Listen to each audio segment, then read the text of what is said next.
Yep, we're live. And hello. Hello, everyone. Still I know, I'm still... business. Well, because I thought you were going to tell a long anecdote. So I thought Stop I've got playing with your time phone. to What a cheat. file my tax returns, catch up on Can my you close that door correspondence.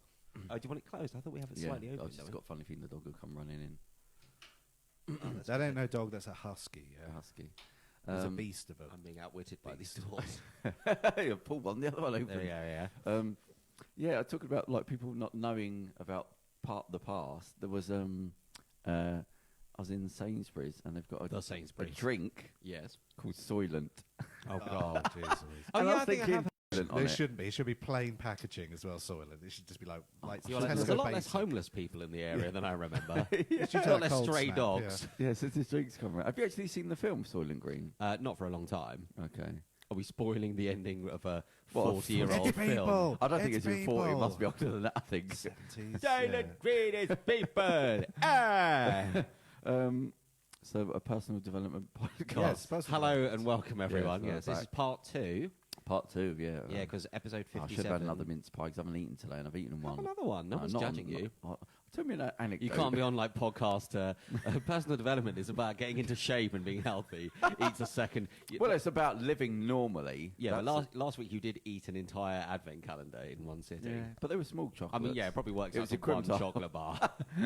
Like, wait, how much weight did you actually lose? I don't know. I think I got up to Roughly. 16, so I probably lost 2 or 16 3 stone. Yeah, stone. for someone my height, I'm only 5'9" Yeah. and a bit. I think I put 5'10" on dating profiles. Was there?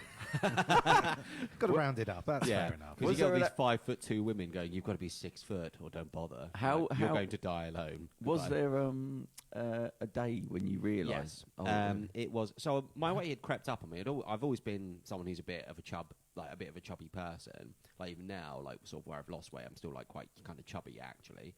I just managed to put on Yeah. clothes and not look so chubby. But I've always had a fat face.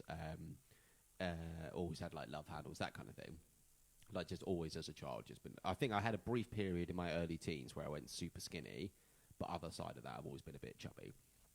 But I did get really properly fat, probably in my mid-20s up to about sort of close to 30. I think it wasn't a, hey, I'm turning 30, I should lose some weight. It was the way it crept up on me. People would say, sometimes people would just say, oh, you know, just kind of thing, oh, trying to be nice, but it's like, actually, that's not as nice as you think.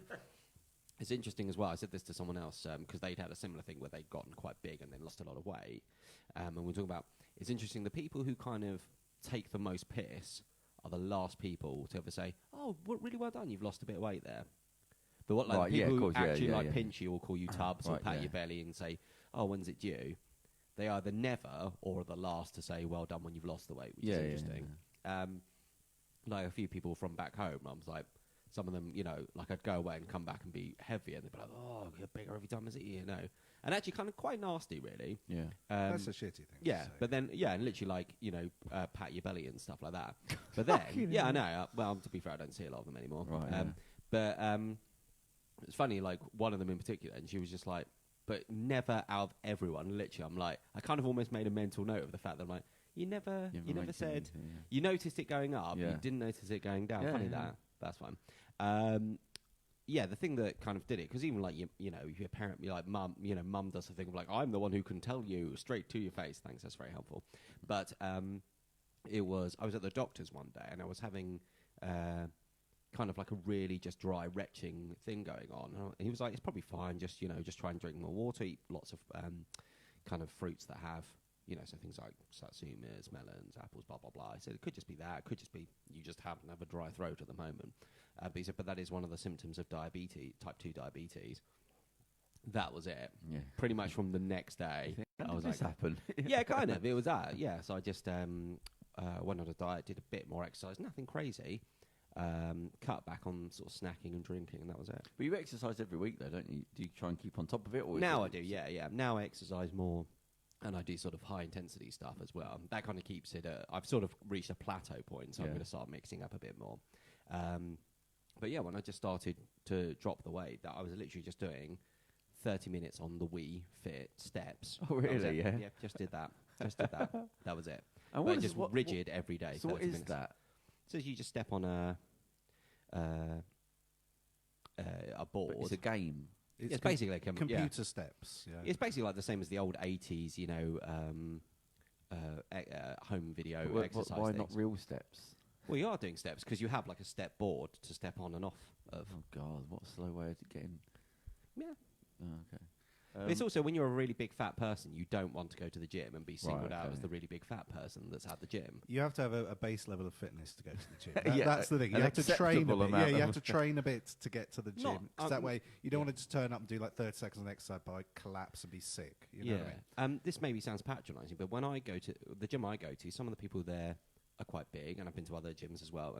But I think, great, good on you. Yeah. But I also know there's some pricks there who are probably like, Yeah, probably laughing at them. Probably laughing at them because they get out of that gym, but I moved. But I used to go there at like 1 o'clock in the morning just to see how it affected me, like training. And there used to be a lot of fat people in at that time of day, at that time of night.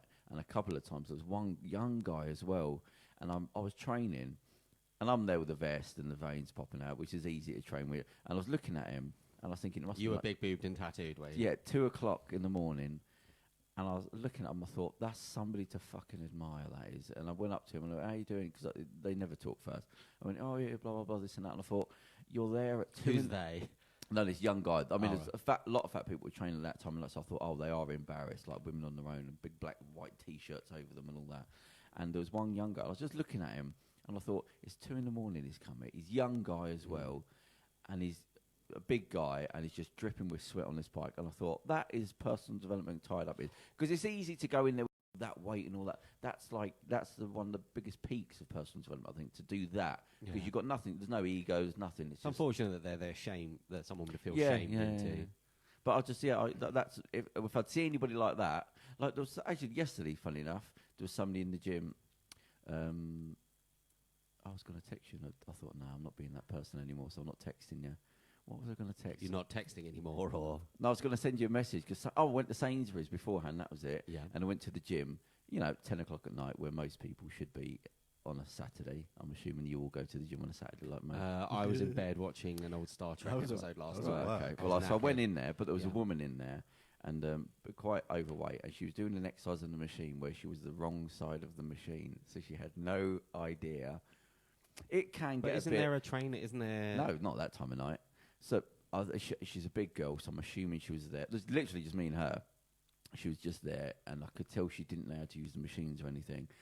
And I can sort of understand if you've got no clue about what a machine's supposed to look like. Even. Yeah, of course, yeah. It's not a fly bench or a dumbbell, and she was sort of like the wrong side of it. So I had to say to her, which I don't usually do, so I said, madam, by the way, just to let you know, blah, blah, blah. And then when I said that to her, she then asked me something else.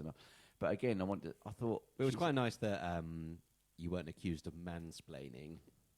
Oh, was that a thing? Yeah, that's apparently you're not allowed to express. You're not allowed to explain. No, well, the bigger problem is why I don't usually talk. Help a lady. No. I don't usually talk to anyone because you can't. They get offended. Like you can't go. Excuse me. Like just people don't talk, so it's just odd. This happened once. Where a young Spanish guy was doing flies, but he had his hands in the wrong position. And I thought he's from Spain. He's probably not going to have that weird ego thing of like, what mate? So I just went, I said, brother, your hands are on the wrong bit there. And I said to him, oh, look, somebody advised me once. I'm telling you, so you don't know. And he went, no, thank you. Then he asked me something else straight after. But somebody go, See, it's not even worth, or most people. But the silly thing is, you're just wasting your time if you're doing it wrong. I know, and there's something you might also injure yourself. I should say to something, but you see people look at you like, I'm asking, I'm not taking the piss. Like, I've come to say, by the way, you might want to. And I usually, before I stop doing it, I'd say, oh, mate, somebody gave me a little bit of advice. I was really grateful for it because I was doing that wrong. That's a good way to frame it. So you. Some people, I've done things wrong in my life, and people have helped me, and I'm trying to help. Or just say there's a better way of doing it. Like I used to do it like you and all that. But even then, people be a bit moody. So and it's usually young guys. It's an ego thing, isn't it? Yes, it's a shame response, and it's an ego thing because people feel a bit emasculated or a bit shamed because they've done something wrong. That is a child. So with her, woman said something. But it was funny that when I was in Sainsbury's, nothing related to anything. But it was just a guy. There's two blokes talking. One must have been about 25 and the other one was about 30. And one was on the phone. And it was just his statement because he said to his mate, no, I can't. He went, no, I've only got 70p till Tuesday. And I thought, the good old days. I remember those sort of. I've only got. This is yesterday. I went, no, I've only got 70p till Tuesday. And I thought, oh, those I don't even know unemployed. how you can survive in London on 70p. Well, they sort of think you can't, can you? I'll borrow in a fiver, and it's all that gives us a fiver and all that. Fucking hell. There's even things like, you can't buy a fucking cup of tea for like less than £2. A cup of tea, isn't it? I'm not saying they should be like, I understand inflation, but you're like, why is a cup of fucking tea £3? Yeah, it does hot water in a tea bag. Yeah. I'm like, I understand, obviously, and again, it's like, don't tell me that's to pay this guy's wage. Well, before the sort of the Costa coffee sort of chains of what coffee was, you go into a cafe and you got a little cup of coffee. It was like 60p within a cup. That was it. It wasn't a product. Do you know what I mean? It was water in a coffee. It wasn't a cake in a cup. Yeah, but this is what I'm saying. Even the ones where it's not like, oh, this is some fancy-dancy cup with the branding and stuff, like just anywhere. Yeah, because it's a coffee's a thing now. Did it start with... Intellectuals would sit around chatting rubbish. Everyone's outside starving to death and dying. Yeah. And they began to cultivate it more. Like they cultivated in Africa and Kenya and places. So the empire was trade, creating more trading opportunities. But was there a big kick? Like when did the Costa Coffee Nero thing sort of happen? I know what you mean though. It was Americanized. But it's also because Starbucks. Yeah, but it's also because we've gone from being, Britain was ruined by the war. There's still when my dad was born in '53, there was still not a lot, but there's still rationing for certain things. Yeah. So it's only from like the 80s, so things have got to catch up. We're a nation of tea drinkers, etc. I'm sure if you went elsewhere in the world, everyone was drinking coffee and everything. But it's just we weren't. It's something you can't grow. I know you can't grow tea here, but I think tea lasts longer. I would say we need our tea sommelier back. I'm not too sure. But we just drank tea. It was the thing that the British Empire. There was more of a cultural connection. Yeah. I do think I think it came from things like friends and seeing coffee. I think it's also been a big thing of this whole coffee. Young people. Yeah, but it's also that you go to America, if you're not drinking in, this isn't an ad for Starbucks. I mean, he did have to go in to clean our toilets. He went in there to the coffee machine once when I was trying to figure out how these capsules went in. So personal development. Charles, tell us a story about personal development. What about your when you went searching enlightenment around Tibet? Was that a you can't tell the Batman story. You can't tell the Batman / Gandalf story.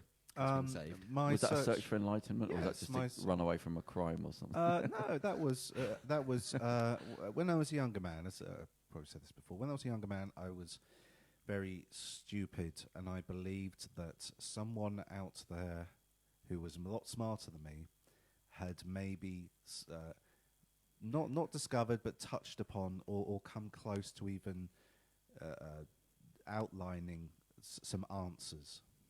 That was quite ambiguous. I don't think that was a search for enlightenment. Yeah. But why?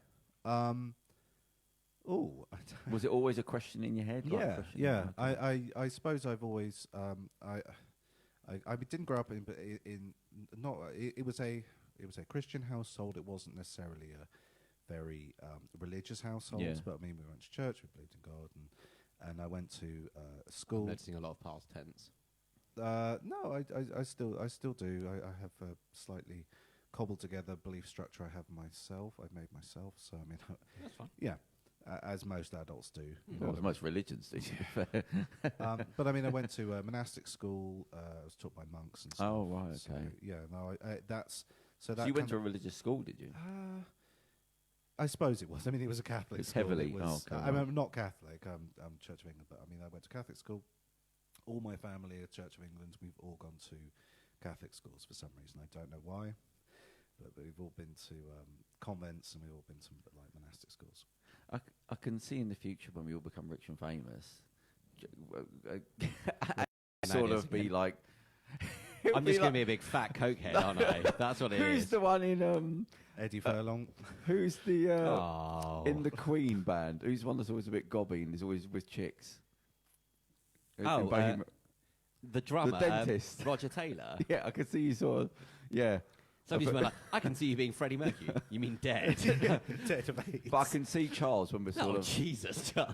I'm either on the run or I've been assassinated, and then there's a documentary being made about what happened, and Charles has gone back into monastic life. I can see it happening. Like he's been through the money, the women. It didn't fix anything. Yeah. And now he's gone back to. I think you'll have faked your own death. You'll be on the run.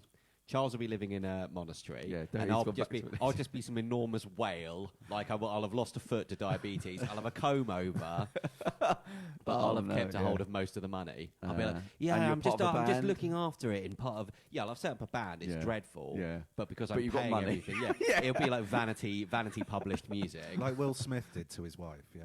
What's that? Will Smith, his wife released an album. He spent Jada Pinkett Smith. Yeah. Spent a ton of money getting this album out. Bless her. It wasn't that good. She's okay. She's an okay singer, but it was like some kind of new fusion. Because jazz the type daughter, thing. Willow, Yes, she had that single. I whip my hair back and forth. I whip my hair back and forth. Those are the lyrics. Yes. So it's that I whip my hair back and forth. I whip my hair back and forth. I whip my hair back and forth. He had a big they had a big argument because he was wanted to push her music career, and she, at the age of I think 7 or 8, was like, "Please, Dad, I don't want to do this anymore. I just want to hang out my kid and my Did friends." the son ever rap? Did But the son don't know whether he's coming or going, does he? Jaden Smith? Bless him, and bless him. He had apparently had a similar thing. He had a similar argument with his dad, saying, "Please, I don't want to be in films anymore." I'll be honest, I'm kind of scared. I imagine Will Smith is quite litigious. I just really do. No, I think he's understanding. I don't think he's that bad. Allegedly, all this. Yeah, happens. you got to caveat everything with allegedly in a fan fiction. I like in Will Grand Smith. Theft I Auto. think he's a good. I have a very soft spot for him because I loved Fresh Prince. Yeah. I saw him when I was young, and I was like, wow, he's so fun and cool, and just seems like a proper, just normal dude, and just fun, and yeah. We're talking about personal development. I remember when he was talking about when he got the Fresh Prince job. I think he was outside the studios. What's the matter, Andrew? Oh, Trying to discreetly crunch my sweet. you just I put thought a you were sweet in your mouth. Yeah, cough sweet. No, I've had it in. I thought you were losing a tooth. Yeah. It's like, Jesus Christ. But he was outside the film studios or something, and he said he was just out there dancing like for week after week, just waiting for somebody to see him. And then eventually they said, Well, it's because he'd spunked all his money, didn't he? I'm not too sure. He basically had to take the Fresh Prince job because he owed the IRS. But that was it. If he didn't get that job, he was fucked. As what? Because he was a a rap musician star. first. Yeah. Boom, No. boom, boom, Yeah. shake the room. But I That's thought why that it's was after the Fresh No. Prince. I think that was right. Yeah. Yeah. It was. He made $1 million and lost it. Oh. Like when he was 16 or 17 or something stupid. Yeah. Because he basically just spent all the money and didn't pay the IRS any. Oh. Yeah, So- because you got that weird thing in America where you pay your tax at the end of the year. No. Yeah, you pay it all. Yeah. Yeah, it's some weird They like. don't have PAYE. So That's it's not probably taken at source. communism. Right. Yeah. Yeah. If, that the government would take. So I think your that's what basically what happens with all the boxers and the sports stars. Yeah, They that's go, what "Oh, I most got of all them, this yeah. money coming in." At the end of the year, you go, "Right, now give us half of it back," and you go, "What? You didn't tell me?" What? Yeah. Plus Don King's taking the other half. So did you find enlightenment? Or did you find serenity? money. Yeah, sorry, the story we left about 10 minutes ago. Sorry. Did I find enlightenment? No, in a short answer, but it was a very interesting experience. It was a very interesting experience living in a Buddhist monastery. And How did you end up in a Buddhist monastery? What were the steps along the way? They had some scheme, some gap year scheme. Okay. Basically, I Gap kind year. of they didn't predict me very good exam results, and Your my parents. no, the school. I ended up doing okay. I ended up doing good to okay, not excellent, but okay. Basically, I was always in a bit of trouble at school. My house mum refused to give me a reference for university because he said that I was. Well, He said, "I can't." Were you I'm- rebellious, or Yeah, I suppose. I was, In all good faith, I can't. yeah, no, he's like, I'm not. I can't. I'm not going to write you a positive. What was you going to go to uni for? I was originally going to do Religious studies. English lit. Then. Okay. how? I'm glad I didn't because I ended up. So I was like, he's like, okay, no. He said, well, actually, what he said is, I will write you a reference, but it's going to be a bad reference. Oh Jesus. So I was like, okay, then I'm not going to ask you for a reference. Yeah. And he's just like, well, you have to.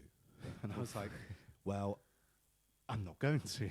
And he's just like, I was like, cool, I'm going to skip a year and I'll apply next year. I'll wait till I get my results because I think that my results, because I was predicted like 3 E's for A level. I ended up getting 3 B's. It's okay, you know. That's pretty good, I'd say. It's not, it's okay, it's not 3 A's, but like, all right. Oh, you But- predicted A's, No, E's. 3 E's. Oh, yeah. okay, right. They thought I'd fail everything. Yeah. But they was like, no, you're going to fail everything, you're going to get chucked out. You're not going to make It's good to see that they gave you a chance and, wanted to help you. They were just like, no, he's going to fail. Yeah. Yeah. Yeah, so I was like, okay, I'll wait for my results to come through, and if I need to do audition resits and blah blah, and then I can, and then I'll apply next year. I'll take a gap year out and I'll apply next year after I've left school. So I did that, and I'm glad I did do that because then I ended up I joined a gap year scheme thing, and then spent a year in India, and also I decided to do philosophy then, because I applied and got in at Birmingham. Got thrown out of Birmingham eventually. Because you can't keep Yeah. throwing out these things. So, I was a rebel at school because. Well, I can imagine you being a rebel Why'd you in the get sense thrown you're a out? skeptic. Just a laissez-faire attitude. Yeah, because I didn't do anything and I was mucking around. How does one get thrown out of university? The first year Not as well. turning up. Yeah, because I always assumed it was sort of with university. It was just it's up to you now. Yes, it was up to me. But what and I failed. But that's what I mean. Like, Do you mean your personality? You didn't get there and not like the course. You think just your personality at the time? I didn't just wanna ran do- wild. I just got Okay. there and I had a bit of freedom and I just absolutely just fucking ran Okay. wild. Well, that's fair enough. I They got a threw you out for that. girlfriend and I was just chucking money around. So you got into uni then? Oh, yeah. no. Yeah. Because eventually I got half decent exam results, Oh, okay. and then I came back and got a reference from the guy, and he gave me a good reference. He's like, "Oh, Did you you proved rub us it in all his- wrong." yeah, No. He's just like, "Oh, well done." did you rub proved it us in his all wrong." face? No, I didn't. I'd have rubbed it in his face. We get enough money, man. We're going to go back and find that guy. We're gonna go pull up pelt him outside with in eggs. a Lamborghini. I just drove. Are we gonna go, real classy, real Do classy. you remember me? Just wheel spin. Do donuts. Wheel spin, a dollar sign. You're in the not car going to go park. in. I'm not 35. untouchables on him. I I want him dead. I want his kids dead. I want to burn out his house and piss on the ashes. We did. That's actually, how I'd be. We were there. Me and my friends, for some reason, we drove through our old school. Well, Please don't burn people's houses down Yeah. and piss a on couple the of ashes. months ago, and yeah, he did Did this. accidentally reverse into one of those big commercial bins and knock it over, and then we just drove away. But shouting wankers. How did you do at school? Did you do all right at school? Yeah. Yeah. Yeah, just kind of, yeah, What just level? sort of, B's and A's? yeah. A. I never got an A in my life. Mm. E's. U. I think I got a U. Ungraded. Yeah, because I can never remember, because like E and then U is a failed, and then there's other things that are, because F what is does it go, to A down to F? But I'm sure someone told me there's such a thing as a G. I'm like, no. Isn't No. it numbers now? Yeah, I think now they do numbers. I which don't is even fine. understand. No, They're there was F, failed, and ungraded. Yeah, but I'm like, well, what's ungraded? What did That's you when do you to misspell your name at the top, I think. Oh, I think I did get a U, but Yeah. I Yeah, but I mean, didn't that's, do that's that. I didn't because- fill it out. I think That's that was also the thing, because I you had just didn't fill dyslexia, it but they out. didn't give a shit. No, but I think I didn't. There was like, if you could think of origin stories, there was one moment where I actually gave up trying to learn, and then it became going to school was getting away with not being found out that I couldn't learn. Like I just snapped. I didn't know. You there's a turn it. It's problem. like you turn it into a game almost. Yeah, I mean, I had to because I was getting in trouble at home, and trouble at school. So I just had to sort of manipulate everybody to not get in trouble. And I remember trying to read, and it was in an exam, but I was young and I was doing something and I couldn't do it. And I was looking around at everybody else writing, and I just remember putting the pencil down, and that was it. From then on, I never learned it after that. I found it the other day. Because like I always think like because sometimes like when one's at work, there are people at work who spend an awful lot of time avoiding doing any work. Yeah, And I always just think you're putting so much time and effort strategizing. yeah. Yeah. Why not It getting? just yeah. it'd be But less the brain effort doesn't work.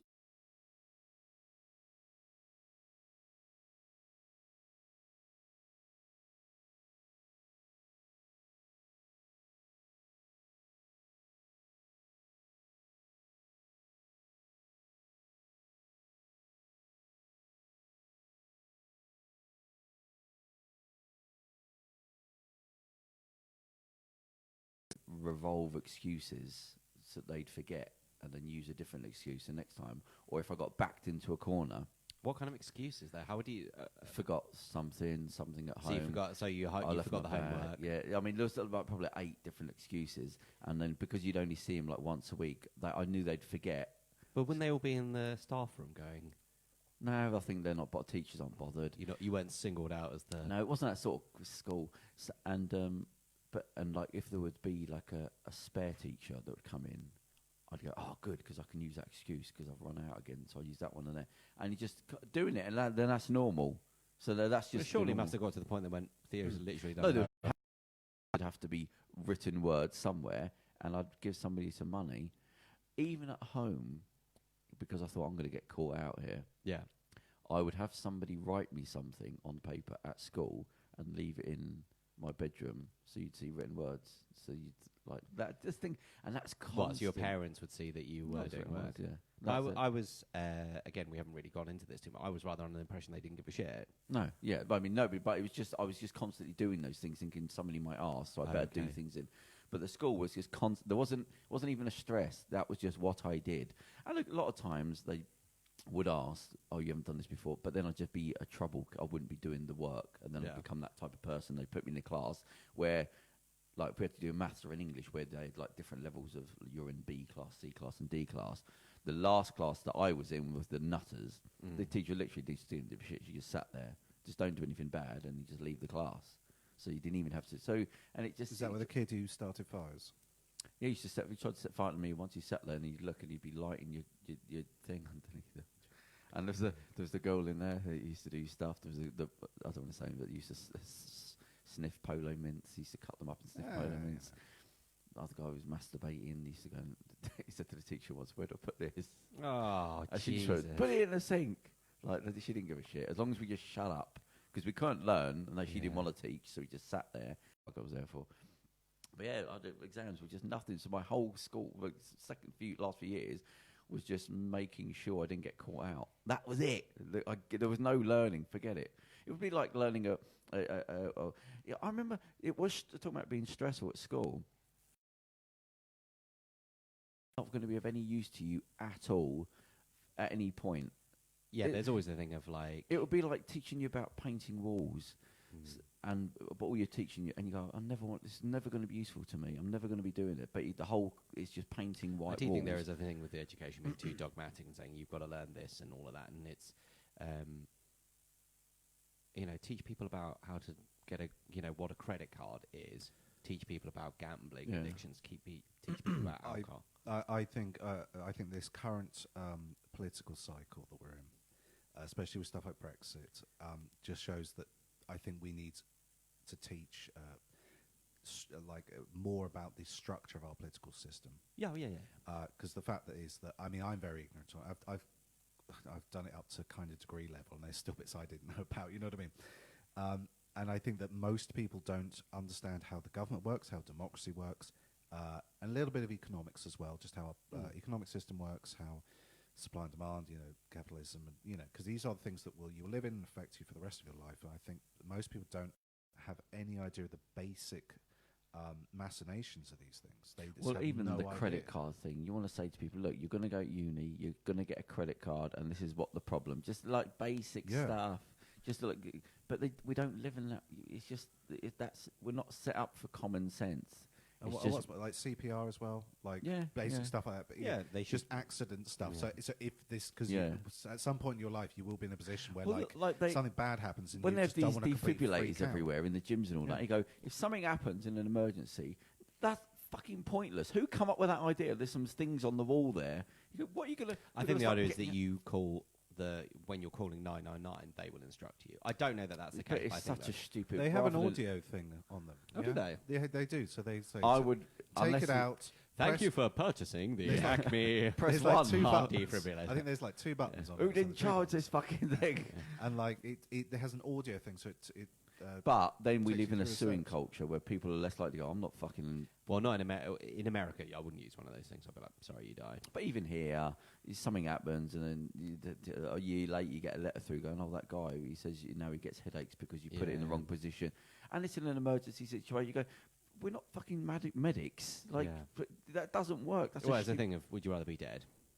no, That's what I would say in the court. I would go, as the judge, the judge should do the common sense yeah, thing. but and common just go, sense doesn't rule. No, but, so you but could that's go- what he should. Firing squad out back. So would you rather be dead or have the headaches?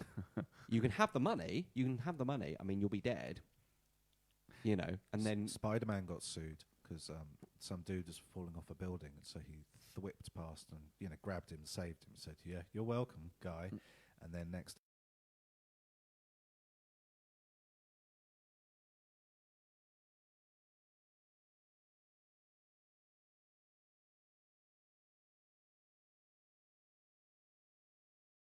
could be. Going back to your search. Yeah, for yeah. How did Enlightenment. you end up in Buddhist? So you got chucked out of university because you were a. That was pimp. before. That was. So yeah. I sort of had a bit of trouble at school, and then I went to India, and then came back my head was all in a weird place. And then they were like, Hold on, sorry. So India was in the gap year. Yeah. So and then you got chucked out of uni. Yeah. Oh, I see. I wouldn't think it would be that way around. Okay, sorry. So that's my misunderstanding. Because So I just came back and I was just like, hey man, I don't abide by your rules. No, Sandals, square. It was quite. I don't know. It was quite an intense place. So yeah. So what So got I was you? a bit like kind of at about a 10 or 11 for quite a bit when I came back. I was But just you like just getting in proper shouting arguments with people every now. Oh, so it didn't calm you down. Yeah. So that's what I'm saying. So you finished A levels. Yeah. You got your B's. Yeah. You went up yours, Mr. Man, who said I would get an E's, and then you signed up for this gap year thing. Like, how did you find? Did you search? I mean, this may be like, but did you go? I want a Buddhist retreat. What was the thing that made you find it? There was like a sort of volunteer program thing that happened to be in Reading, which is where I'm from. Yes. And it was sort of down the road, and I was like, oh, that's very useful. And I sort of had a chat with them, and they had lots of interesting projects. And I remember I was a bit late coming to the party, so they didn't have many left. So they had literally had a booklet. While I was waiting for the interview, I remember they had like a booklet on the coffee table of like the remaining projects, and there was ones where you could go to like Fiji, and they had like a thing where you could live on a beach in Fiji and teach like English, and I was like, yeah, wow, that does sound really cool. And they had another one where you go, and I remember Funny enough, that one got taken up pretty quickly, I imagine. surprisingly not. That was on the sort of standby list. Really? Yeah. So that was. I was thinking. I nearly did that one. You know what I mean? But don't you need to know their language? But you're not a translator. No, I think they just get beaten with sticks if they don't learn Yes. robotically what you're Yes. teaching them. But it's one of those things where you just The talk, dog has spots. Yeah. You just communicate. You just talk. The more they hear English spoken. Oh, Yeah, right. So, yeah. yes, you think that would be an easy course. That would be the easy one you take. Do as I do.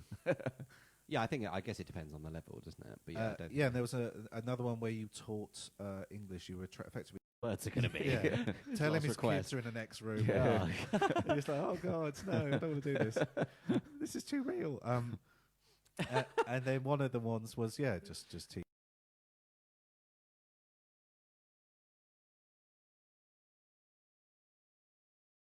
Of it. Yeah, teaching English in the Buddhist monastery in the Himalayas. That's So Oh, so it is it that you you get the weren't free going sort of on bed a and board course? in return for? huh? Yeah, Is it- I did. Yeah. But you get free bed and board in return for teaching Yeah. English. Is that the deal? Yeah. But to whom are you teaching English? That was monks. Okay. But why do they need to learn English? Just because they want to, or? Yes, it kind of. I suppose it ties into the wider Tibetan freedom, Tibetan independence movement, and making them more visible and vocal. Them being able to communicate in English, them being able to talk to Western people and tourists and blah blah blah. It promotes and people's knowledge of the awful atrocities committed by the Chinese government to the Tibetan people.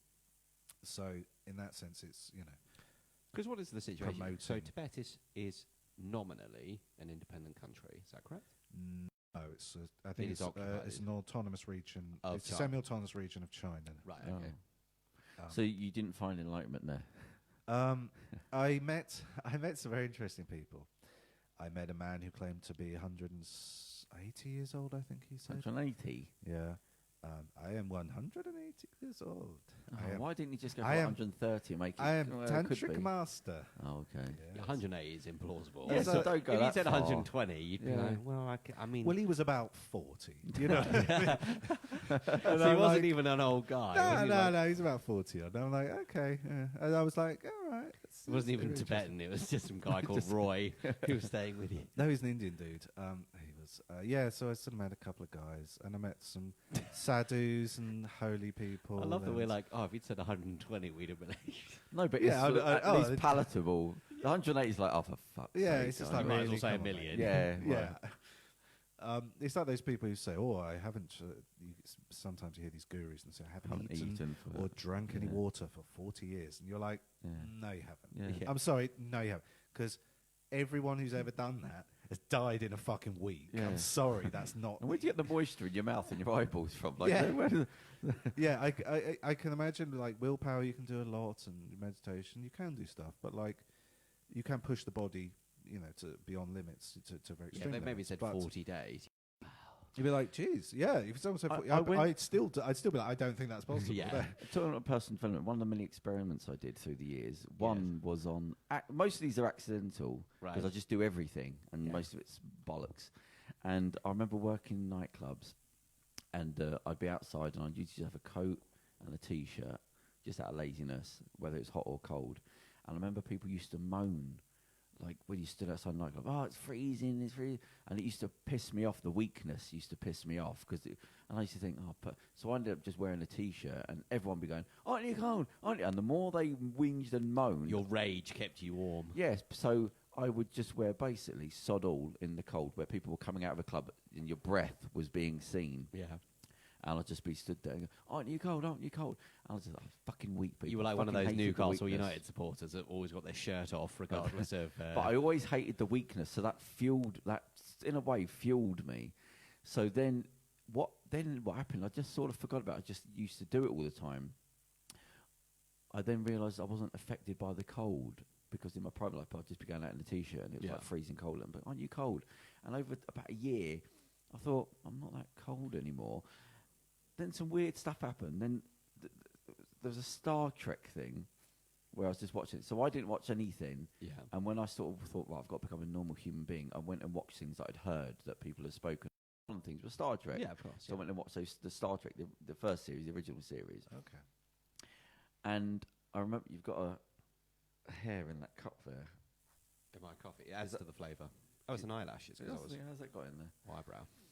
These bad boys, they're just spreading everywhere. So I remember, I remember noticing the fact that I don't feel I can't be bothered to put a jacket on, like, and everyone's shitting it, the doorman, everything, freezing.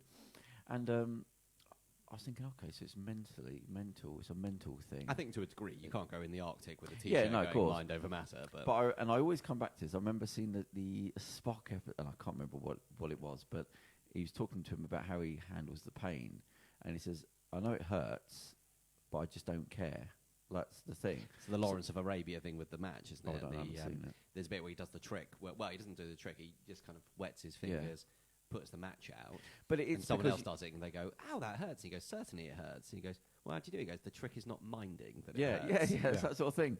And it was that became a real thing, like, about dealing with stuff, was you have all this emotional baggage attached to things. Like, I was talking to somebody a while ago, and I was talking about not going to sleep, so I'd done some stuff, and I said, look, when I did that thing there, I said, I wasn't in bed that night, I just went and did it. Oh, but aren't you tired? And I said, I can understand you would be if it was in your head to moan that, it's unfair and I'm tired. Yeah. If you didn't think about it, your body isn't that bothered. If you just cut out the stress, is you thinking about the situation that I'm not sleeping and I'm not eating. You can go fine with that if you can just switch that off.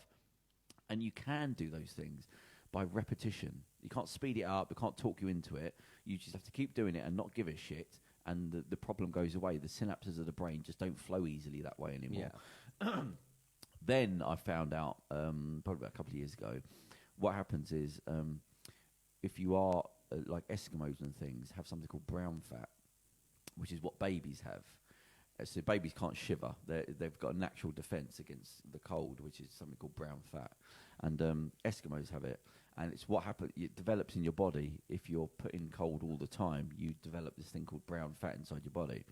So it's just it's a different kind of a different type of fat that insulates you from the cold. So like I said, babies have a lot of brown fat. So I found out that, and I thought, I must have developed that. Plus the thing about not caring anyway. But then what happened, I must have broke myself, because also in the summer, right, so putting up with cold is one thing. Okay, so I'm putting up with cold, tough and all that. Yeah. But then in the summer, it would be like red hot, and I'd still be wearing the same things. And people would say, aren't you hot? Because I'd have a jacket on as well. I wouldn't always have a T-shirt. And I said, why don't you take it off? And I thought, well, I'm not bothered about it. It's just this is what I put on. And people would be dripping in sweat, and the doorman would have the bad things off, and it's hot. But I wasn't sweating. And I thought, I think I've broken my thermometer. Because I should be sweating. But I'm wearing a coat and thick gloves in the summer, because it doesn't bother me just putting them on. That's what I wear. But I wouldn't be sweating. I thought, well, you should still sweat, even if you're mentally. But something about my You're thermometer. going very Prince Andrew at the moment, by the way. Why? Oh, the sweat. Yeah. But yeah, so something broke. So I stopped. So now it doesn't. The weather is irrelevant Sorry, to I me. really shouldn't have made that. Yeah. Throwing us off course there. The weather doesn't bother me at all. Yeah. So when people say, "Oh, it's cold," I think, just stop talking about it. In fact, when I was outside the club, people used to go on, but I say, "Stop talking about it. I'm not bothered Yeah, by it I being was cold. thinking Let it go." I do think whether it's temperature or not, or things about being hungry, being about tired, it's just that, or it's something heavy.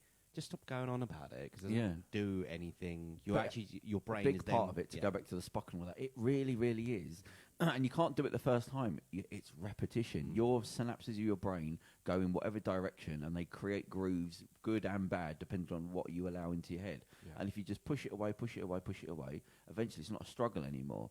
Some people say, "Oh, it's cold." You go, well, you shut the fuck up. I don't care if it's cold. I don't care. Yeah. So it's not an issue. So yeah, I think I've broken my thermometer. Because whether it's in the hot or the cold, my body. To be fair, you are wearing a t-shirt today, actually. It was not that You cold usually outside. wear a t-shirt. Yeah. Do I? No, I don't think I do. I usually Well, you wore a hoodie when you were being in. being an Without a alien. t-shirt underneath. Yes. Yeah, who wears Still a, single layer. You don't wear a t-shirt under a hooded top, do you? Yeah, usually. Yeah, because I don't want to ruin my hoodie. Like, I think Also, it's I'm my worried physique. about. Don't want to be like. Bing. Yeah, I don't think I do that. You don't get If I erect had a bing nipples in the noise, you'd have to cold. watch. We the don't video. make bing. You don't literally go. I'm not saying the It's a microwave. Yeah. But it was that. See, I always say about cross-purpose thing, cross into education. That feeds into everything else you do. When you know that paradigm exists about creating how you manipulate your own brain, that then works in everything else. Yeah. And once you know it works one place, you can then use it everywhere else. To do with not having sleep or not having money, you just go, I'm just not going to think it's irrelevant to me. It's just what I'm doing at this moment. Yeah. And you eventually switch that off, and then you just become on autopilot. But it's literally just creating the synapses in the brain. That's all. It's just, again, as I was saying like last week, you just learn what levers to pull, and you don't get caught up in all the emotional stuff of what's going on around it, which is what causes all the problems. Yeah, so I broke my thermometer, and it hasn't really come back. I thought it would come back, and it hasn't, and I now don't care. So I think it's the brain that's holding me out now. I don't have the internal thought of, oh, it's this, or oh, things aren't that great, or oh, that. It just doesn't matter anymore. Yeah. The only thing that does, I mean, I was having a little moan up before we started, is injustice. Like I said, the problem of somebody wasting my time, I'd understand.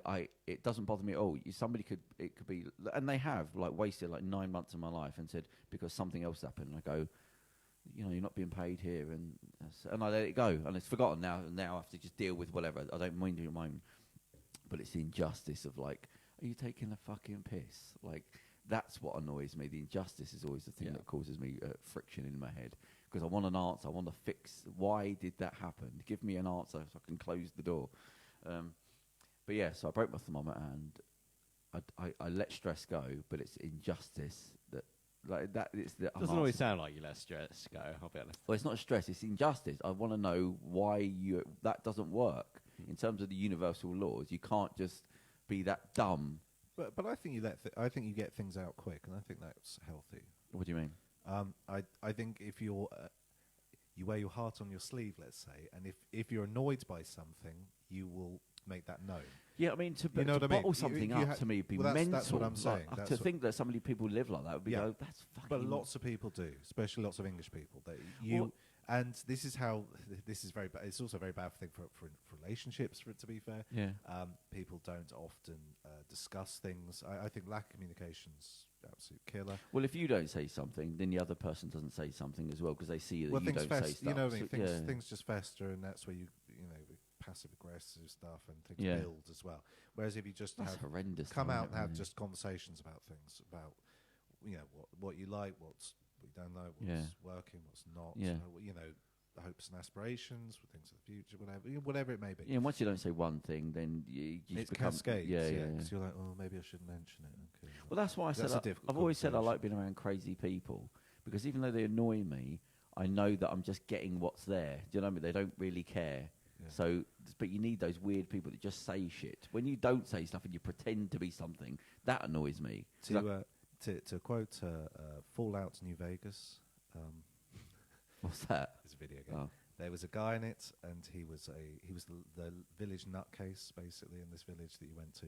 And he said, yes, I don't trust all these suburban, white bread, middle class types. He goes, give me a man who's wearing his trousers on his head and howling at the moon, and that's a man who's not holding anything back. Yeah. He's just saying exactly what he believes, exactly what he thinks. But some guy's hiding behind these little curtains, twitching, watching the thing. Yeah, I don't know what the fuck he's got going on. When I was doing security for the escorts, it was shocking to me how weird people were in normal places. Not because of the first night, the second night. Like a year in, you'd just be going to a little street with a nice bloke and there's a car in the drive, but then you've been all this weird shit. And then it'd be again and again and again and again and again and again, to the point where I really did realise, if you pretend that there's nothing weird about you, I know there's something weird about you. Like, because the norm is being weird, like having a weird foibles about what you like or what you don't like. If you just say, you go to like a po-faced area, I don't talk about it, you go, you're into some weird shit because you're not saying anything, so you're repressed. But it became normal to be into weird, well, I suppose it was sexual shit, but that's only because of the type of work it was. Yeah. But I said, everyone's fucked up. Like, that's the norm. But on the surface, you'll pretend you're not. But then you get people that live in these posh areas because of their job and their wife, and they've got the whole thing built around. They can't do anything weird. So that's why they have to go to outsource their sexual activities. Outsource their yeah. But it's just capitalism, baby. So yeah, it's a personal development. It's at the moment, as we've said before, it's a poison masquerading as a cure. It's the devil in its own industry, and a lot of people.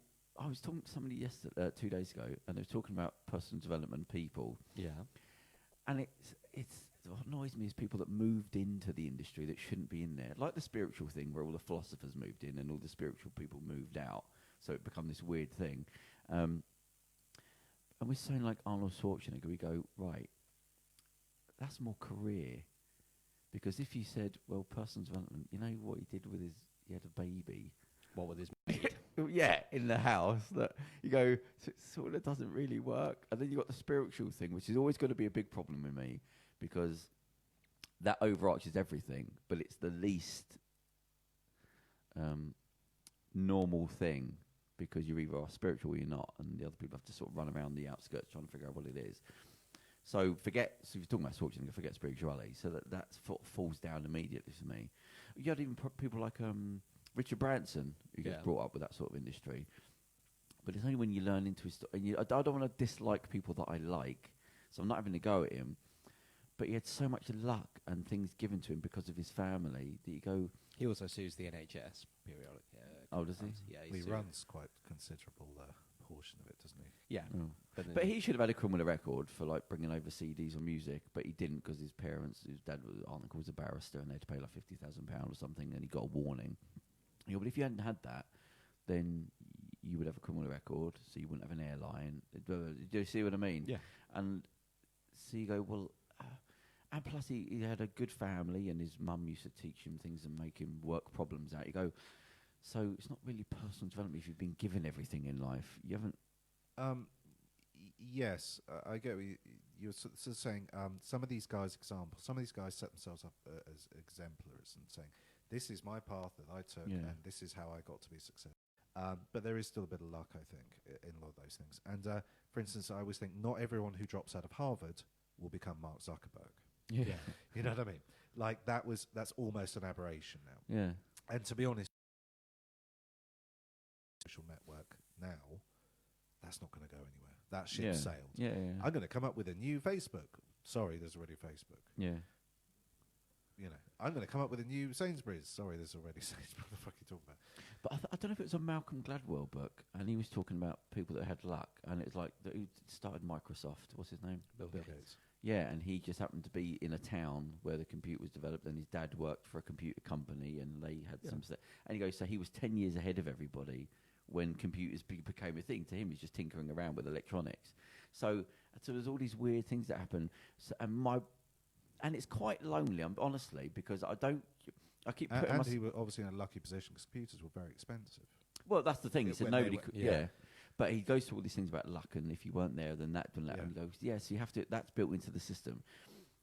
And in a strange with personal development, it is like you don't want to say to people, because you have to be real. You go, look, it's not what they tell you. It's not, well, if you go out there and this is going to happen, you go, that's bollocks, because it just might not happen. Most people are just pretty lucky and they met the right person. Yeah. But the good thing with personal development is if you decide to dedicate yourself 100% above everybody else's, and you can ratchet up the chances of you happening, so you're first in the queue.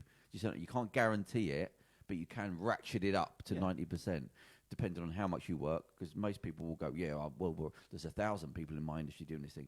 Yeah, but the truth of it is, most of them are going to drop out. They're all going to talk a good game. Most people will talk. Eventually, those voices will go down. I mean, you could bring like a sport or something. I'm going to get involved in a sport. We can't, if we all work, there's only a certain amount of heavyweight champions. But the guaranteed thing is, most people are going to talk a lot and then vanish when they get to a certain age because of this or that, the other. There'll be other people that stick on more, but then they'll have money offered to them, so they'll fall back. If you're just the lunatic, you can actually push yourself right to the front of the queue, because you're guaranteed that all those people that are talking at the start are going to do this, and I've got no. Most of them are just going to drop off year after year after year. That's guaranteed. Yeah. So you just have to be the lunatic that just keeps going. So when I think about personal development, my bar of personal development is so, I don't even think that's high. But when say, but this guy, but that guy, right? Tell me about his childhood. Well, his mum and a dad. Right, stop. Right, so he was educated and he had love and all that. Right, so he's halfway up the ladder already. You don't know what you've got even then. Go beneath that. Yeah. Go beneath not having. You have to go right down to the bottom. That's where your story is. That's what you remember.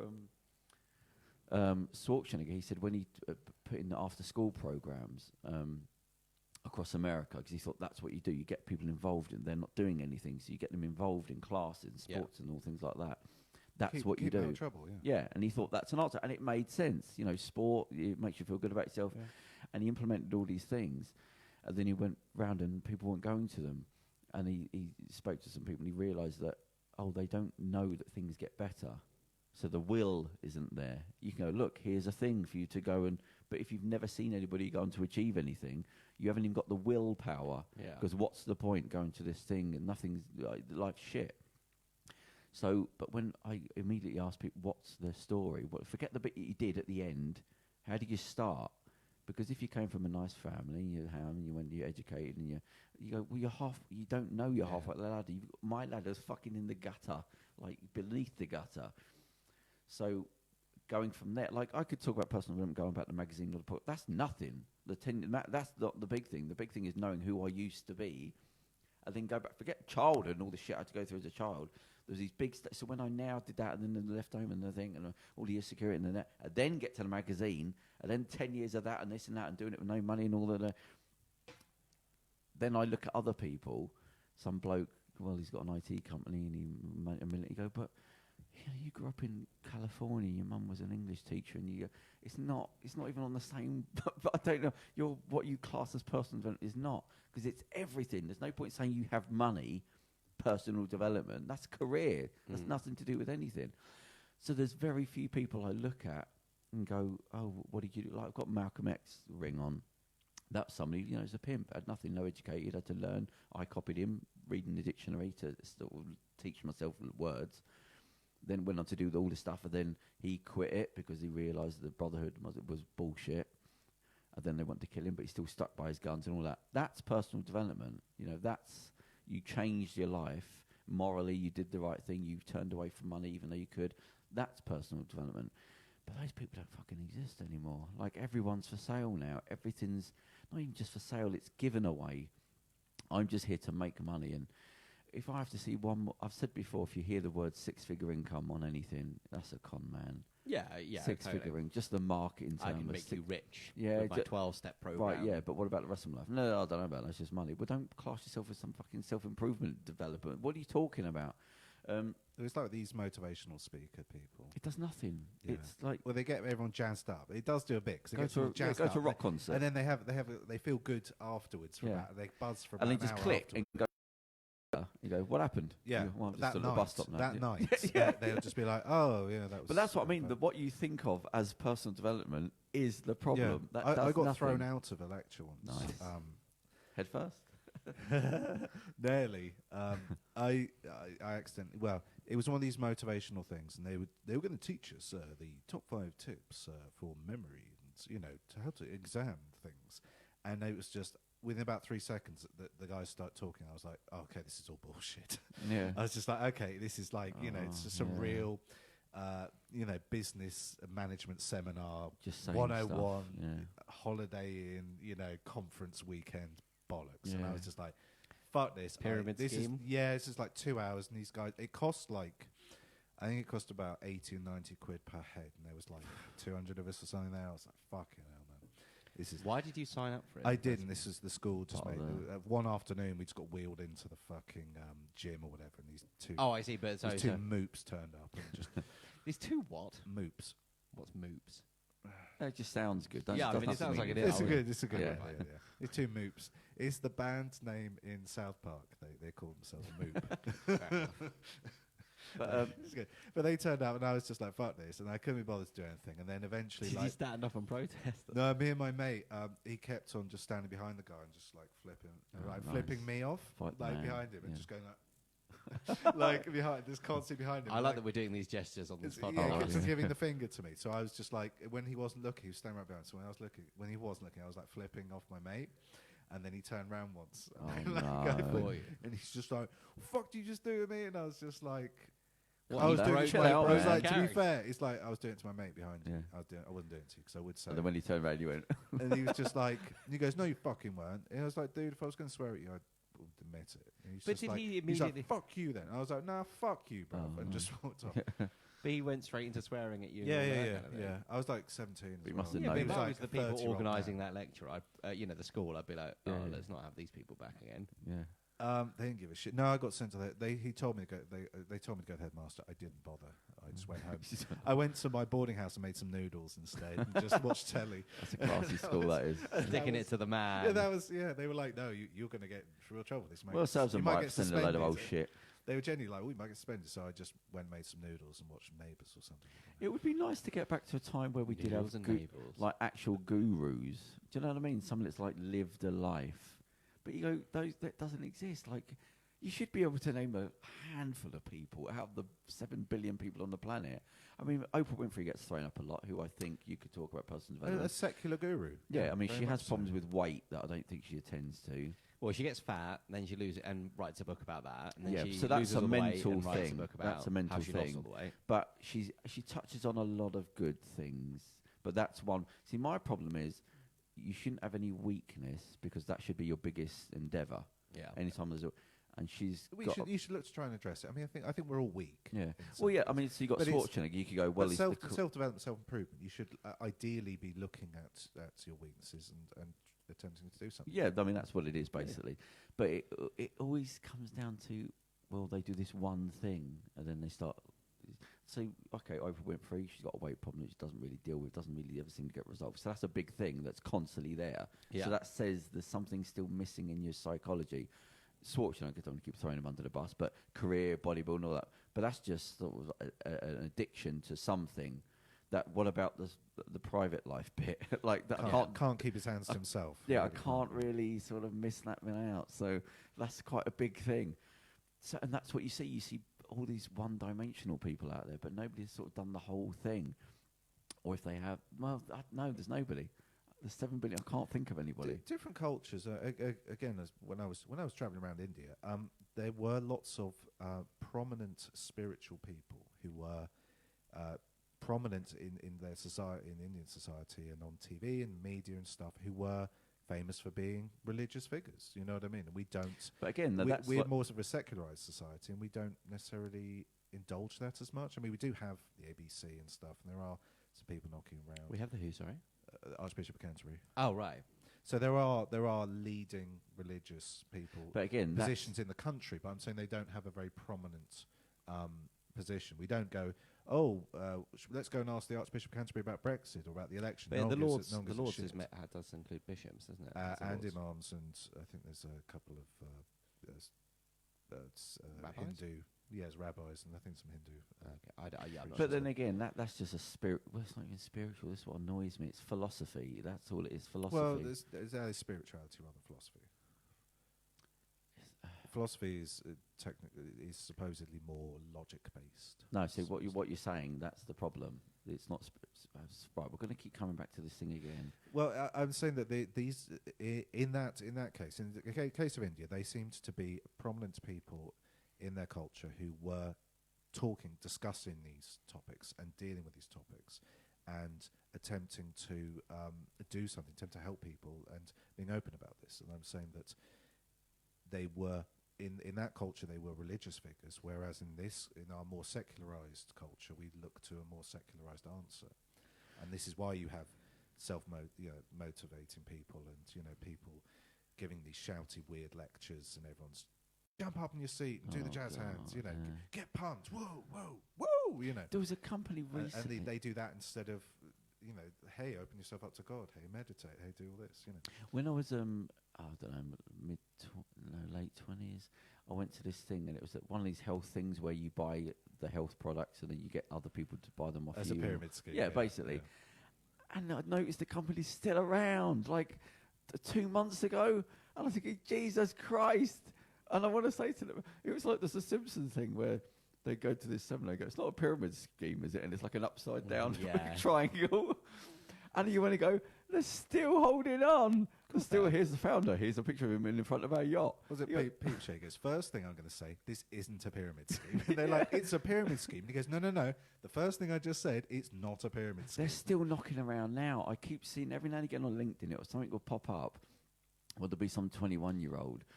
And they use certain words, like something entrepreneur.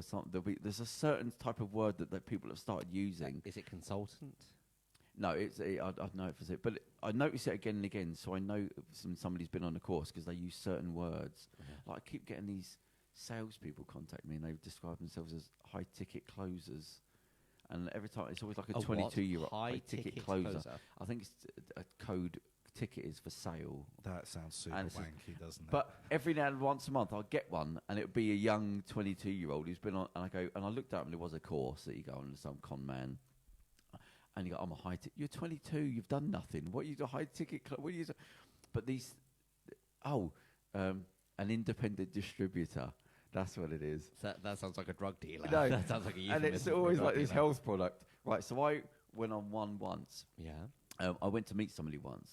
And it was this posh hotel in London, this 5-star hotel, and it pissed me off because it was probably the 2-week period in my life where I'd come out of my haze of just being relentlessly working and not talking to anybody, just full on, and realizing that, not everybody was on this sort of quest to sort of knowledge, and I was behind everyone because I just sort of come out of the haze and started to be a professional person. I literally found that out at nearly 30. I thought that's what all people were doing. I thought that's why we were here. So when I started talking to people, and I went to this posh hotel to meet, and they were quite rude, and I just thought, you're posh. I thought like posh people were the better people. Like that's what I walked in as, because I still only had sort of things I'd known, the queens at the top. That's all I knew. And then she was quite rude, and she wasn't listening properly, and I could tell the situation wasn't right. And she started trying to sell me something. And I thought, oh, fucking hell, this is bollocks. Like, she's got me I don't want to talk about the magazine, but she was saying she wanted to put a product in the magazine. Yeah. And then I said, well, what is the product? And she said, I don't know. She had somebody with her. And I realised she was training her because she wouldn't be able to answer things. And then the other one would pipe up. But I thought, but then you're talking in this sort of weird marketing language. And then I just realised, oh, this is fucking bollocks. So then, whenever I sort of find anything like that, I want to embarrass it. So I was like, oh, yeah, can you tell me about your product? Because I knew fucking time had been wasted. So I thought, right, can you tell me about your products? And I'm still playing stupid. Well, if you go to our website, you go, don't you know what it is? Did you make it? And I'm going, that's strange. Yeah. C, D, what is vitamin D for again? And I'm just trying to embarrass her now because I'm so fucking angry. And then the other one started talking out because she didn't know what was going on. She was obviously training her. Yeah. And the other one started talking. So I thought, okay, so I'll have a go at you now. And I go, okay, so what? But, I know you said that, but can you tell me about it while I'm here? Because I will go and look at it. And I'm just pretending to be stupid. And I just thought, I'm going to fucking get sick of this before you do, love, because you've got wrong on your side. I've got right on my side. I'm just going to push you into a fucking corner. And the whole thing just pissed me off. And that's when I left. And there was about a 2-week period then that I thought, oh, hang on, I don't think this is right. Like, we're not all sort of like the more money you have, the better. And sort of thing you are. And it was a 2-week period where I thought, I don't know what to do here. What's the rules then? Like, what am I supposed to be doing? I thought you go up the ladder. That's how it happens. And it was a 2-week period, mate, where I genuinely didn't know what I was supposed to be doing in the world again. And you look around and you go, oh, everyone's fucking half-wits. We emerge from your cave, blinking at the sun. But I mean, it was like the modern version of that. It was Yeah, like, yeah, as no, I was I'm- yeah, I mean, completely I've been saying delusional. that it is, yeah. I just went into sort of Terminator mode. Everything around me was irrelevant. Everything. It was only learning. Like, put things in place so I didn't have to be around people, so I could just learn. And the years before were just learning nothing, growing up in a farm anyway. Yeah. So when I did pop out at 30, it was like a child going, right, I thought the rules were, we all had to sort of, and I was just trying to catch up. You came out of the cave, blinking into the sun, saw the world, then went back into the cave, told the other people in the cave, and do you know what happened to that man? He was killed by the others. Killed and eaten. This is my problem, and I've been. This sounds egotistical, and it's literally the opposite of me. Not out of nicety, but because I felt so many years of feeling like a piece of shit that I can never really catch up. I've never felt I've really caught up. So when I talk about personal development and I look for people, it's because I'm genuinely looking for somebody to admire that I can copy. But then you have to go, hang on, what if I'm the only one that's right out there? But I don't want to be there because it doesn't fit with my internal sort of voice. And it's you know, didn't hear that. I didn't know that. Because if I said it all to you, you'd think I'm lying. So I don't say stuff. I think it's better for us to find out. Because it was everything that might, but it's sad in a way because that's all it was. Yeah, there was nothing else. It was just that self-improvement, and I said to him, I put something on my bio once, and it sounds egotistical. So I said, nobody in the history of people on this planet has studied human beings more than me in a 4-dimensional way. There's not even a close second, and I put it on there because it's real now because it's just been every minute of every day. That's all it's been. And accidents along the way which precipitated it, and a certain proclivity for spirituality anyway from the birth that I had to fight against and then come back. So there's all these things in the health and the nutrition, the psychology and the neurology and all that.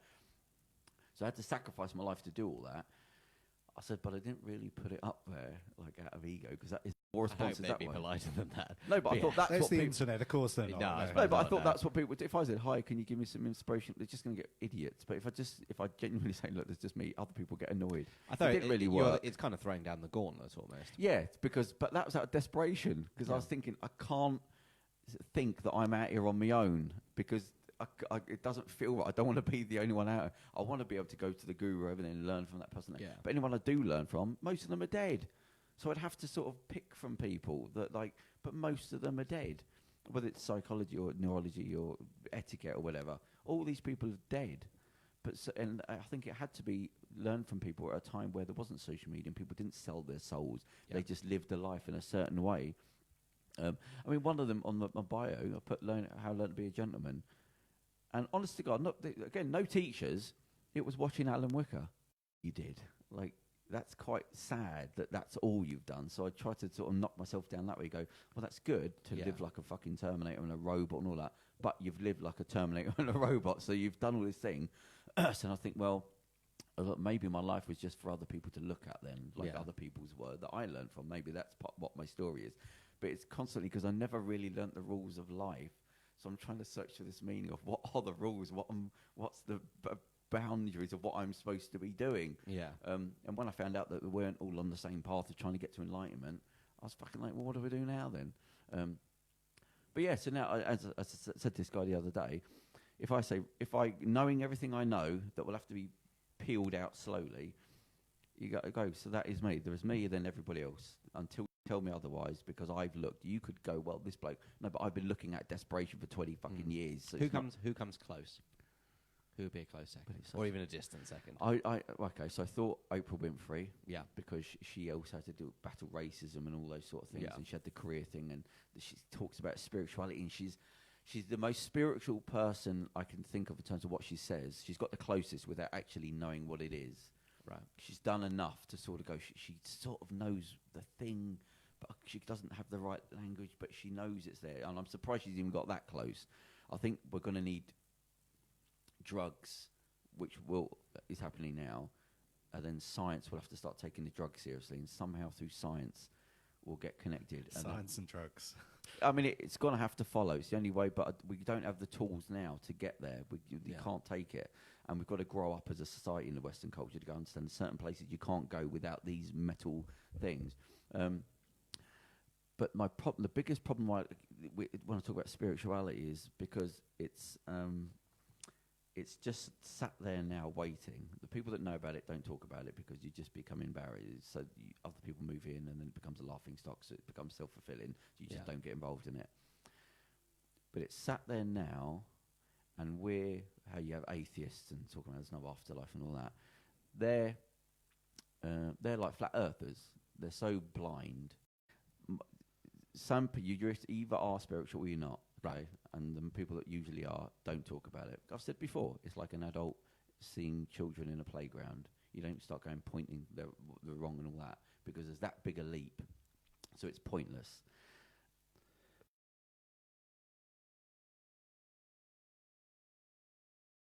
People don't see it because our ego, we're so tied into ego that we just can't let it go. Adults are still children. There's not enlightenment or anything like that. I think I'm always surprised. I think a lot of people, not most people, a lot of people are emotionally mature. And I'm talking about people I meet in their 50s, 60s and 70s, still have very juvenile responses. I think very childish, emotional, simplistic responses. Example? People freaking out about things, people getting angry even about celebrities. It's just if you haven't about pushed up against things. anything. I don't know. I just think sometimes I take a step back and I think, wow, you're reacting like a child here. I see. And you are. Age and maturity is two different things. You are someone. Yeah, precisely. And I've met people who are younger than me who are got their head screwed on and very. I hate those people. Yeah. I think, wow, you're like a proper adult. Wish I was like that. But to go back to the spiritual thing, like if you went back to sort of the 1820s or something like that, before sort of Ignaz Semmelweis and Louis Pasteur and all that. If you were to describe, who was the first person? Sorry, I missed that. Say again? You said before Louis Pasteur, someone else. Oh, Ignaz Semmelweis. He was a physician, I think. Okay. So he came up with the idea. Semmelweis, so, Okay. W-E-I-Z. And what had happened is it's to do with like there being another thing, but we don't know yet. But if you used to explain to somebody, you'd technically be a lunatic. But the paradigm exists when you talk about bacteria and things like that. There was a time where there was no such thing as bacteria, these little things and amoebas and all that. You'd literally be insane. It's gods and religion, not believing enough, and that's what's killing you. But was Aristotle postulated the idea of atoms? Yeah. I mean, he said that everything's made up of tiny, weeny little things that make up like everything. Well, Semmelweis. But you have to go back to the point of like before there was bacteria. That's what I mean. It was literally lunacy. And that was a hypothesis. He labelled. I mean, he didn't really know what atoms were. Yeah, because he's the Oprah Winfrey. But he was hypothesising that things probably were made of a standard kind of block that sort of has different. Yeah. So now imagine if there were certain people that just could see them. Yeah. You can't talk about it because it makes no fucking sense. Afterlife, whatever you want to call it. And also, science is great. I'm a believer in science. Yeah, Don't get me wrong. Yeah. There's a but.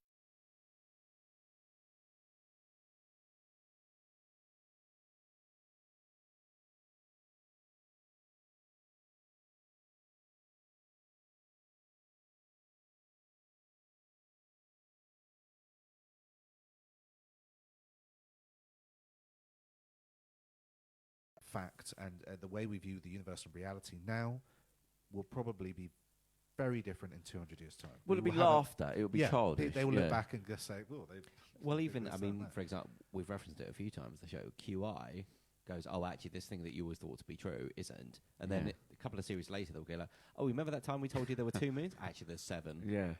Well, yeah, I mean, I don't think it is 7, but there is some, you know what I mean? So it's like, yeah, Pluto used to be a planet, now it's not. Now it is. So people teaching, people teaching sort of science as absolute dogma. This is 100% true. It will never ever change. This is 100. This is fact. You can never dispute this. That might be altered, or the perception of it, or it might have a completely different understanding of it in the future, and it's not necessarily a set. Absolutely dogmatic set of rules as to how some people portray it. Science is fine itself, this search for enlightenment, but it's when you get this modern thing of just laughing at things and that's it. Well, this and that, and the scientists are almost childly. You're like, as long as you're I know young, what you mean. Yeah, it's very naive, and some people I like where they start talking about things they don't believe in. I'm embarrassed for them in the future because I think, oh my God, you're one of them people that just doesn't get it. And you go, well, I don't believe in it. It's silly to think. And you go, I understand why you're whinging about spirituality after, because you've got these arseholes that you've been looking at for 30 fucking years.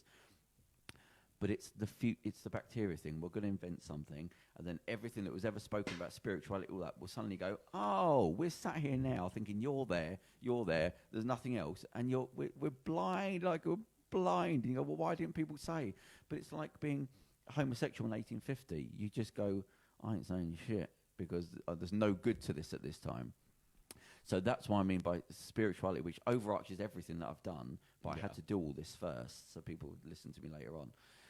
But it's a real thing, and it's there. It's just we're apes, and we can't see it, and we can't measure it, so we just go, well, it's not there. But it's dictating everything. And people like Oprah Winfrey, the nearest, like I said, she's somehow got very close to it just by not being spiritual, but just constantly speaking to people that all don't know, or it's just their career, or they maybe the one on a sport thing, but it's all these one-dimensional things. But understanding the human condition from start means you basically have to give your whole life up, because that's how long it takes. So I threw that cocky statement out there, which is anti. Chumming the water. Then realise, that's what it was. So that's personal development so that's why it's 2.0, because I think we left that as dangling from last week. Why is it called 2.0? Oh yeah. So that was the hook. Yeah, I didn't know what the statement. Like all the things I use, I slightly changed them to fit my model. Possibly. So somebody said to me 2.0 because it was to do with the computers melding with people. Like, it wasn't a functional thing anymore. It was social media. It was you're using it as part of society, and it was a joining up of human and computers. And my thing with putting that together was it was about people. So it's not really about the magazine. It's about the 30 people just in the magazine that put it together. And it was about when you do stuff, it's about doing it with other people. That's why you can't do certain things unless you're a Schwarzenegger who's just sociopathic ambition. Most things you need other people. The magazine, I needed other people. Was about joining with people to do stuff. Nicked from a computer sense, but it's basically that. It's the second layer of something, but now do it with people. That's how stuff happens, with other people, which is what most people need. The sociopaths don't need to be told any of this. They just go off and do their career anyway. But the 2.0 is to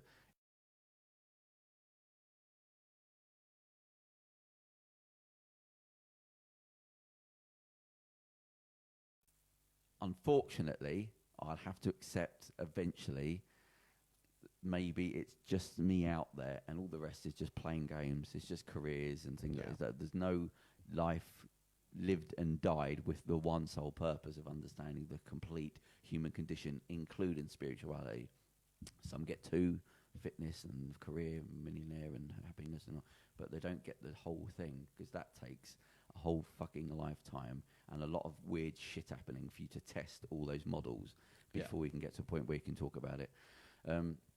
So that's what it is. But why did I do the magazine? Why did I do all the other stuff? Because I have to provide the proof before I just tell everything else. So these are just things that got me to the stage where I will one day say everything. It's a 10-step plan. So we're on 3. So what was step 1? The magazine, then the podcast. So what's 3? Then the social contract. What, the comedy pilot? Yeah, it wasn't supposed to be exactly, but like most things, it wasn't exactly that. But it's another way of getting the information out that it isn't stuck in here. If you don't read that, you're not going to... I suppose all the etiquette stuff within that, Well, people aren't going to read magazines. That's why I did the podcast. They're not going to read the magazines. They're not readers. They might read it. I couldn't have read it. Let's hope they do. Yeah, no, but what I'm saying is some people don't read magazines. Some people don't read. Do you know I would be in work Because we should say that it's not out, because I was chatting to someone else the other day, and they were saying, I was looking for the magazine, and then I realised it's not out yet. No, the website isn't even up till January. Yeah.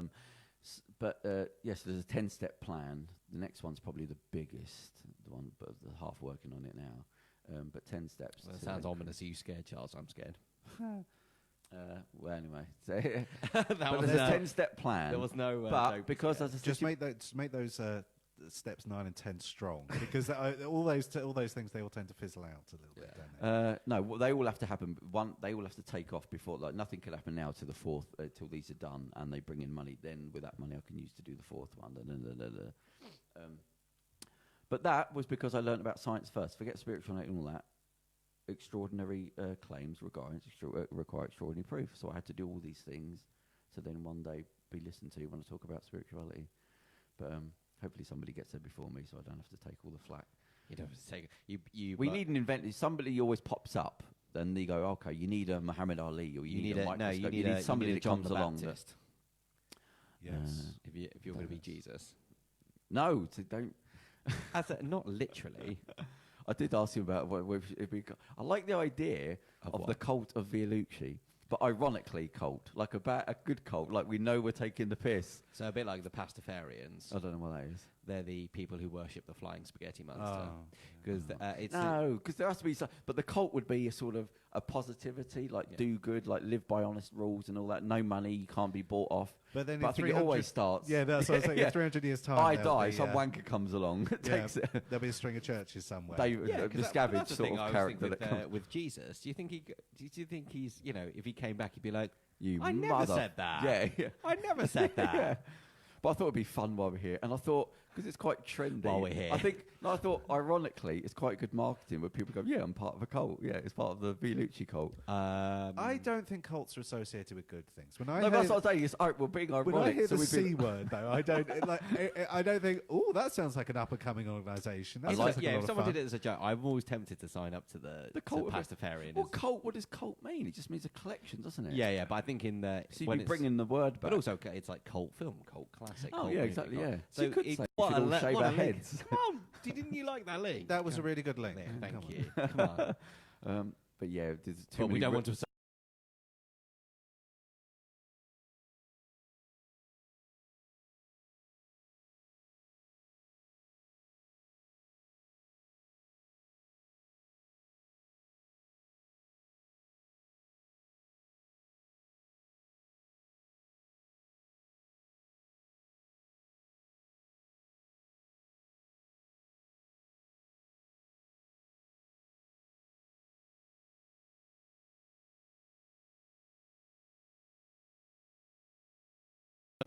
And he started I feel up like an organisation. You know far too much about these. You always seem to know. I'm deep in this. Yeah. I'm elbow deep in this stuff. Yeah. And it annoys me as well because I watched this. Have you got into a Twitter row with him yet? Oh, these people annoy me. But yeah, he's one of these to the right wing dudes, and he started up a group that was like a self-help group for like like-minded guys, and all they did was work out, not come, and wear Fred Perry shirts. They work out a lot. Yeah. No, but there was a thing after that. Oh, and they'd not come.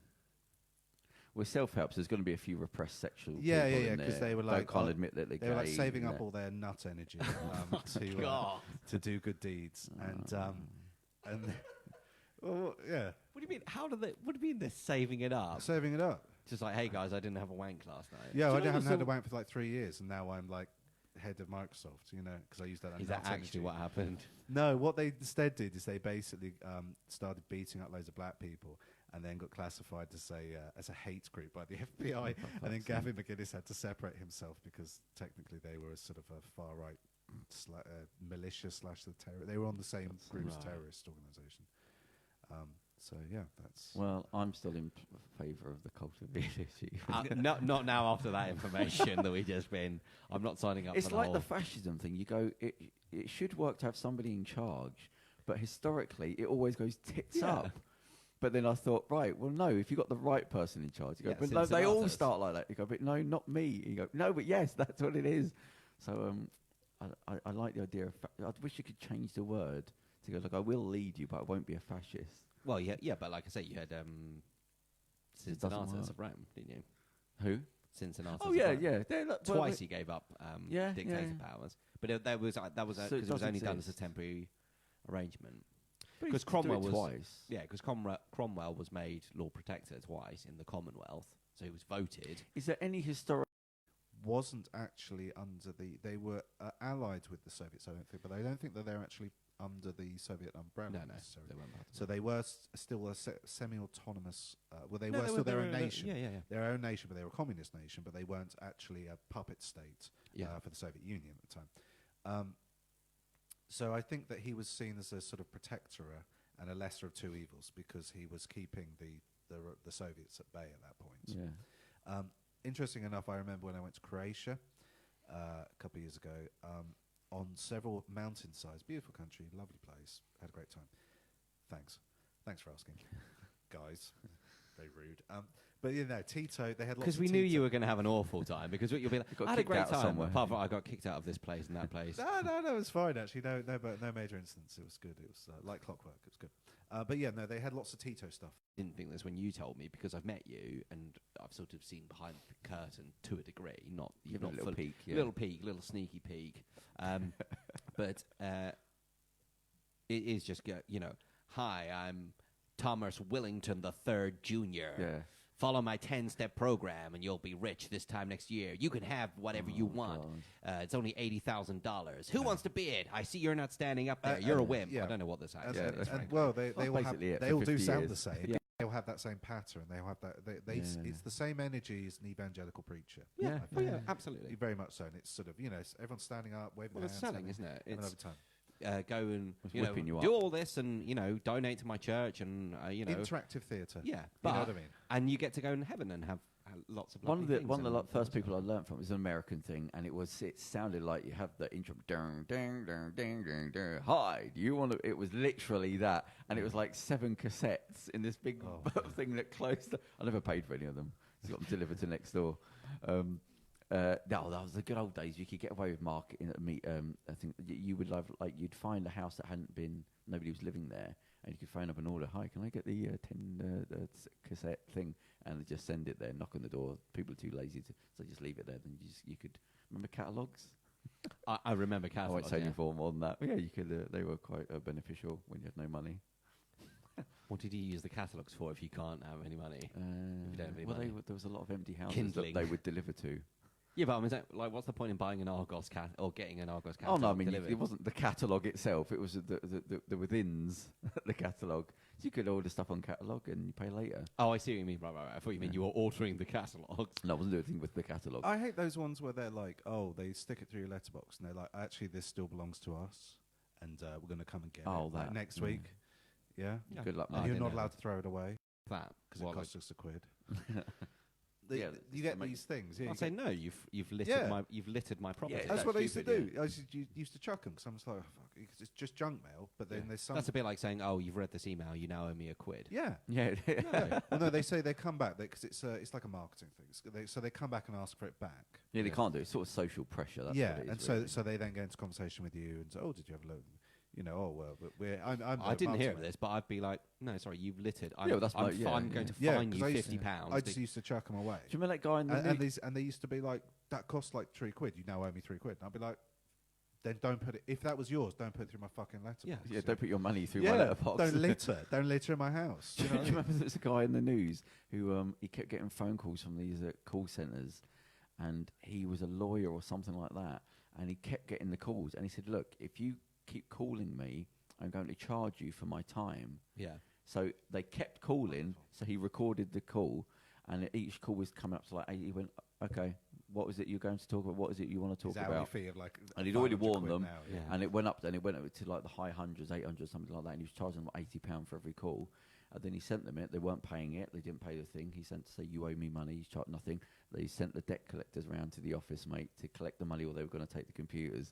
And the guy said, "I told them again and again and again." Then I they had warned to pay you. Up, yeah, £800. And there was a guy, I think, not the owner, but somebody else. They go, "We're fucking this, we're fucking." He go, "Oh, so it's all right for you to fucking Yeah, pester exactly. people." I thought, "Oh, that was a nice little." There was a chef, I can't remember who, one of these big time celebrity chefs, and he was talking about how he had these arsehole city boys in his restaurant one time, being horrid, snapping their fingers, demanding this and that, and they were insistent they wanted chips, but as a piss take almost. It was like, "Well, we don't do chips here. This is a, we're a proper, Yeah. we don't do chips here." So they insisted. They were like, "No, we want chips. We want Basically, they wanted the chef to make chips. Right, yeah. So it was like, fine. I took my time. I made these beautifully cut chips, blah, blah, blah. Did them all specially for them, What's my time? £80. You know, it was something like that Yeah, for like charge. 4 chips. Yeah. And just went, that's how much my time costs. Yeah. Did you get any? What happened? No, they paid. Oh, they had to. They weren't happy about it. I mean, I think it was more than 80 quid. It was Yeah, some I can imagine, silly yeah. number for like 5 hand-cut chips. But you went, that's, you asked for something. That's my time. Yeah. Yeah. There you go. I'm an Serves you right. artiste. Yeah, bloody exactly. right. Yeah. So closing thoughts on personal development, Charles? Yeah, I think it is important for someone who has lacked goals and structure in his life for very long periods. I think it is important to have goals and structure in your life, and not having these things. Yeah, well, I certainly have noticed I felt not having them has been a detriment. It's terrible because really it's not people. Some people aren't driven by doing stuff. They have to. It's almost like a mild autism. I can only work on something that I really like, and then they become addicts. Funny enough.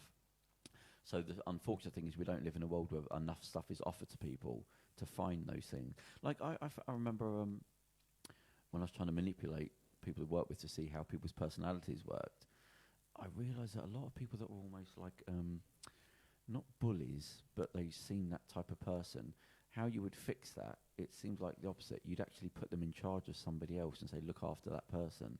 And it's funny, they had very strong protective instincts. So if there'd be like an older doorman who's got to be a bit of it, you say, listen mate, this guy that's just started, young guy, I've just told him to follow you. Suddenly they become sort of protectors, and there's something in the personality. And a lot of people that seem quite, I can't be bothered, I'm lazy, I'm just one of those type of people. If you actually find what it is they like doing, they suddenly lock onto it, and they become fucking addicted. So, and it's something we just haven't matured into, the fact of you can't get everybody to like the stuff you like. You have to find out certain people will only do certain things. It's just like a mild autism. They can't help it. They're not lazy. They just can only focus on the one thing that they really, really like doing. And then they become addicted personalities for that one thing. Yeah. So it's finding that one thing. Capitalism, baby.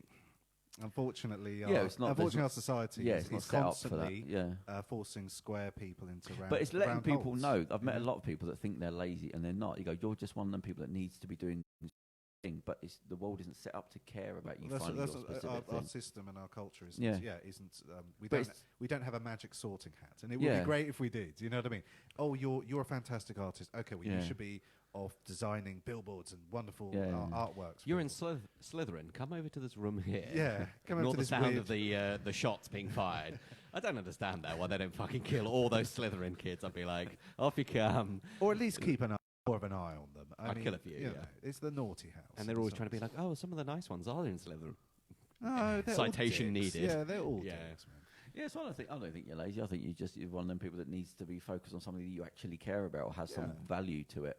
And that's for most people, I think. Might be the one out there. But yeah, so I don't think there's any lost causes. I just think it's the world not attending to certain people's needs. We haven't become that nuanced yet. We're still shoving 30 kids into a classroom and enforcing education on them in blocks. So that's how retarded we are in terms of education. It's an embarrassment what it is. So that's personal development. So I'm just going to go into 2020 saying, right, I'm just going to admit to myself, I am way out there. I'm on my own. I am the face of personal development. This is maybe your personal development, like mini journey that you've got to not be hiding, I'm tired saying of what you're. Fucking.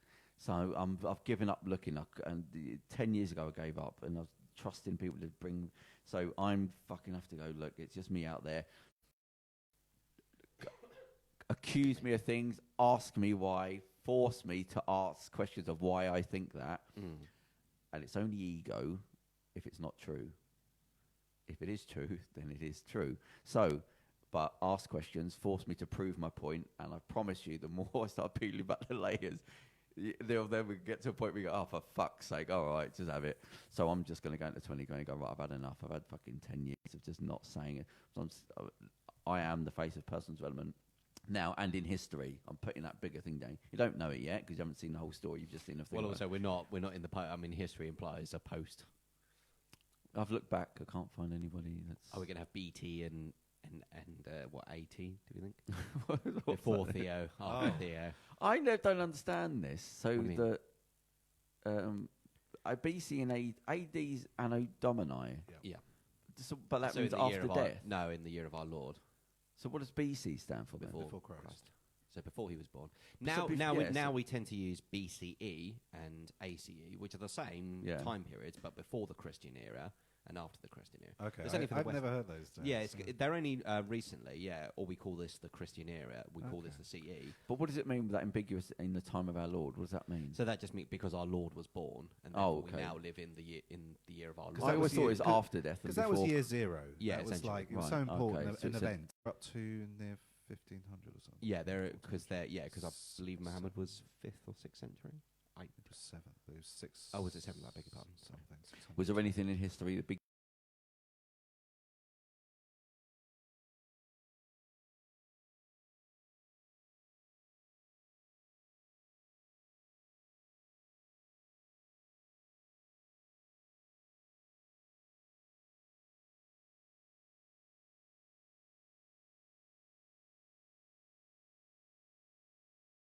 Upside down. It's whatever. 6 had 6. But there's that guy there's that American dude who goes, "The world is ending this year." It's like, did you say that last year?